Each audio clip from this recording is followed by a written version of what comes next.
Okay, we are going to make the East End Audio turntable, the official house turntable for East End Audio. Rather than get online and spend anywhere from $7,000 to $20,000 on a well-made turntable, an audiophile grade turntable, as you will, I've decided to make one instead. A turntable is basically a piece of precision mechanical technology.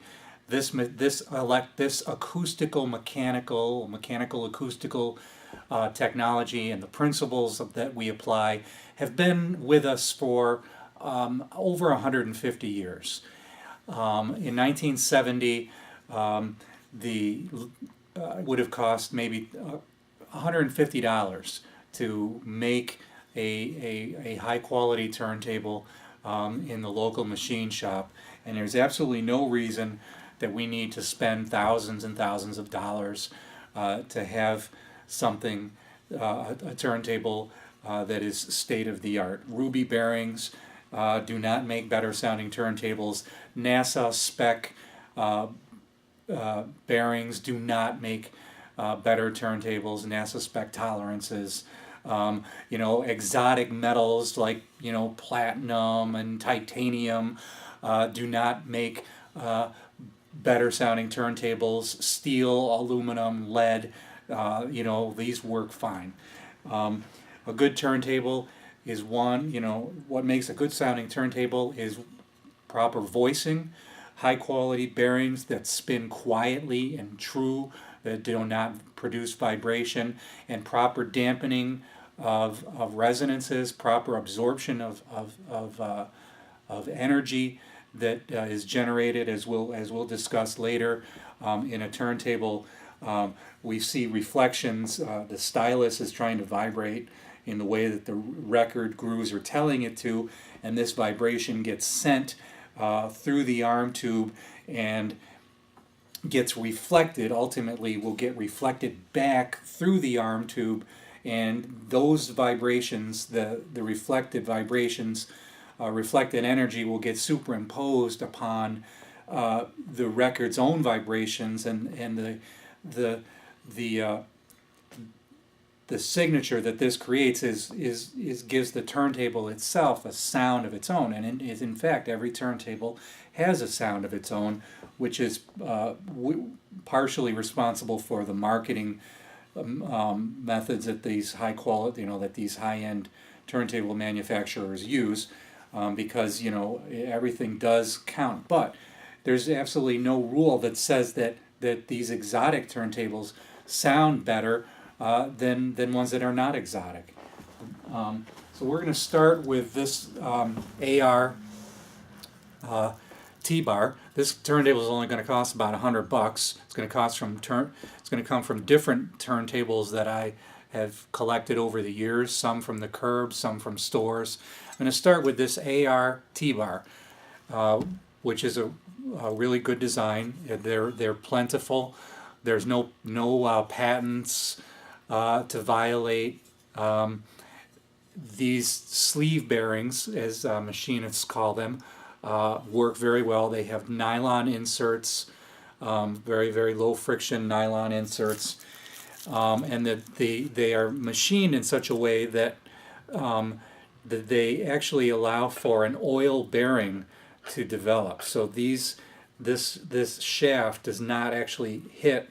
There is no metal to metal contact when this is properly oiled. You basically have an oil bearing. The original oil that they used at the factory, all they did was, in the old days, they would just take a little grease and throw it on there and send it on its way. But if you experiment with different kinds of oils, different consistencies, from Slick 50 to engine treatment to automatic transmission fluid and other types of oil, better yet, make your own concoction, you can actually create an oil bearing that is perfectly free of vibration and scraping and so forth. You can make a very quiet bearing.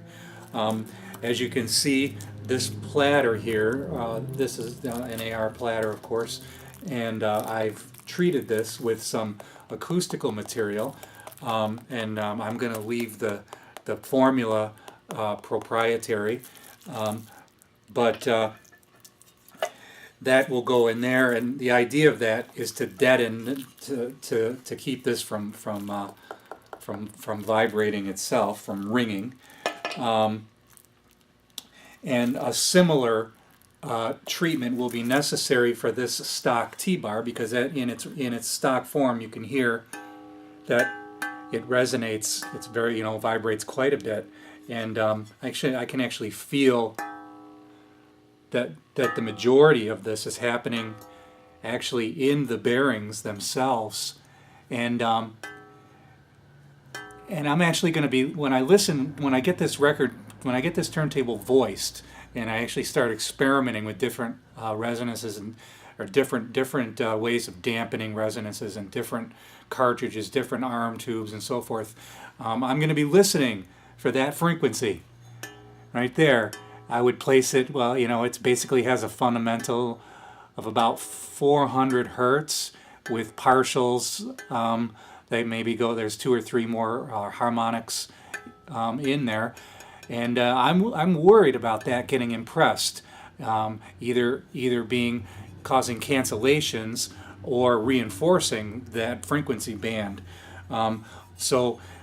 Before this thing goes together, this whole thing is going to be treated so that we can dampen that, so that it's similar to this platter here, which has almost no vibration. But before I added this treatment, it was almost, it was a bell when you did this, just in the same way that this T-bar is.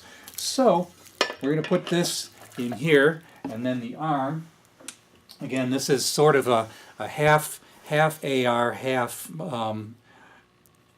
something else. This part of the arm is the original AR arm. There are various generations, various versions of this arm, and this is the best one that they ever used. And this VPA assembly, as they called it, is also one of several different generations that they used.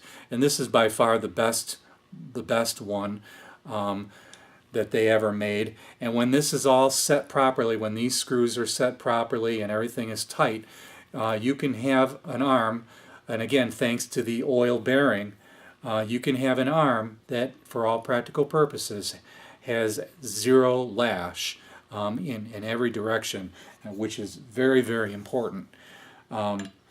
So this is the basic concept here. We've got our arm bearing and our platter bearing, and this is about how big it's going to be.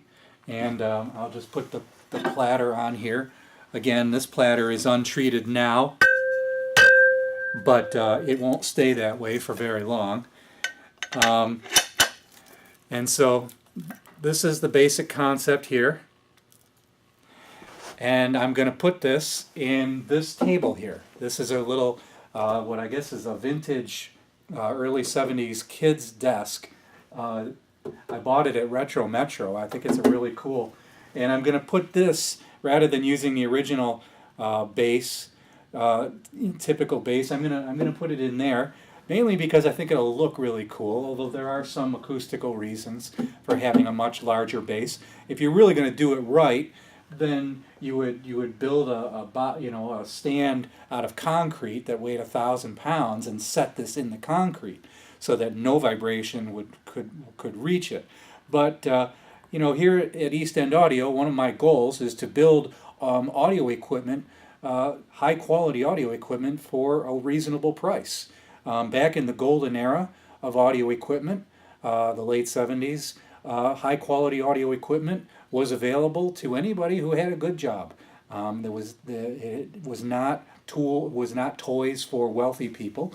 And here at East End Audio, I aim to build the highest quality audio equipment that I can for people who work.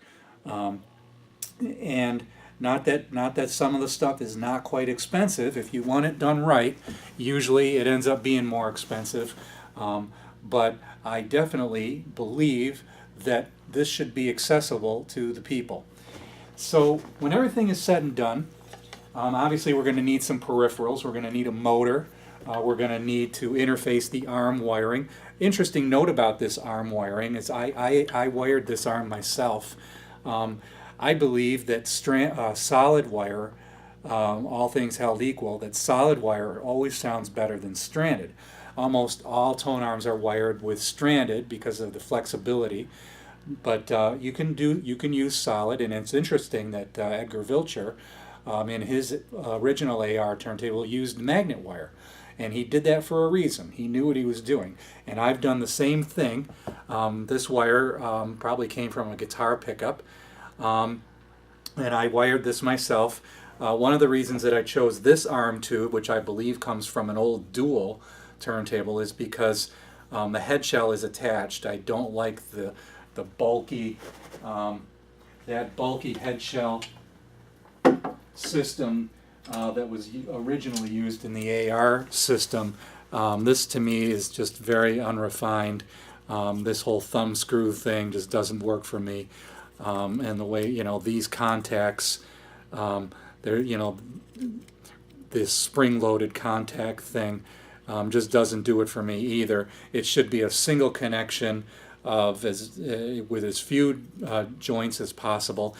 This S-shaped arm tube, the S-shaped concept does have some advantages. It breaks up resonances, but in my opinion, my technical opinion, I believe that the straight tube is the better design, because I think that this is just too massive for the savings in resonances. There are other ways to deal with the resonances than to add, than making the arm tube longer than it needs to be. It should be as short as possible. So when everything is said and done, this is what I hope it looks like. This is what it will look like. And I'm going to set it there, sort of like that, and then the preamp will be over here, and the preamp will actually be an integral part of it. There won't be any phono RCA jacks. The wiring from the arm tube will go directly to the grids of the first phono stage. And so in the next video, I'll show you the finished product and talk about some of the techniques that I used for controlling the resonances, and then last but not least of the geometry here, getting this all lined up properly, is kind of a whole skill in and of itself. Getting the stylus on the record at the right angle. You've got your azimuth, you've got your zenith, and then you've got your vertical tracking angle. And so all of these angles have to be properly adjusted, and there's various techniques for doing that, but ultimately we use our ears and we use a record that we're familiar with, and we do it with trial and error with the aid of a trained eye and maybe an occasional protractor or other measuring device. I guess that's it. And if you've watched this long, I'm sure you're going to be interested in the next video where you get to see the finished product. And thank you very much for watching.